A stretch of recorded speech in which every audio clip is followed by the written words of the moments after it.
Hello, everyone, and welcome to Jack's Math Notebook.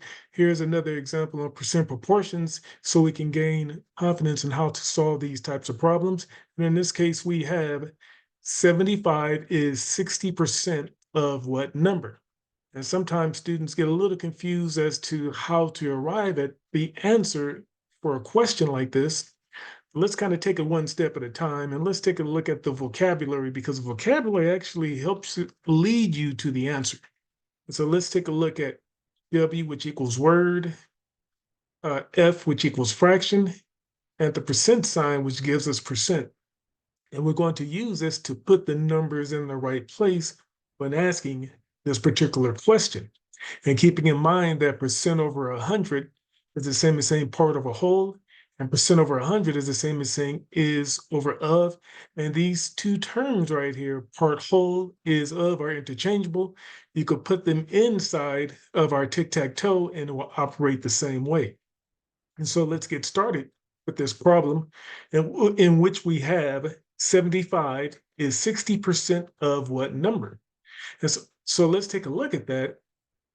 And when we see it, we see that the verb is next to 75. And so let's park 75 right alongside is in our tic-tac-toe. Remember, we have word, fraction, and percent. And 60% is 60% of what number? See, we don't know what the of number is, so we're going to put an X right here. And 60% is the same as saying 60 over 100. And then we can cross multiply, as you see right here. So let's go ahead and cross multiply that. 60, 60x or 60 times x is equivalent to 75 times 100. And it is so wonderful to multiply by 100 because all you have to do is just add two zeros at the end of the number in which is being multiplied by. And so as you can see right here, now we have 60x is equal to 75 plus those two zeros, which makes it 7,500 or 7,500. And now what remains is to divide both sides by 60. And when we divide both sides by 60, we can chop a zero off here and then chop a zero off here like that. And so we can really make the process of solving this type of problem more efficient. And so 60 divided by 60 would just give us 1x or just x, and 750 divided by 6 will equal 125. And so x is 125, so 75 over 125.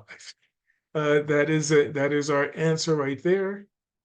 The of number is 75, and we can check it by cross multiplying because 125 times 60 will give us 7,500. And of course, 75 times 100 will give us 7,500 as well. This concludes our video, and this would be a good time to pause the video if you need to kind of look things over or replay this video as many times as you need to gain a deeper understanding of percent proportions. But in the meantime, please comment, share, like, and subscribe to Jack's Math Notebook for more content. Thank you and goodbye.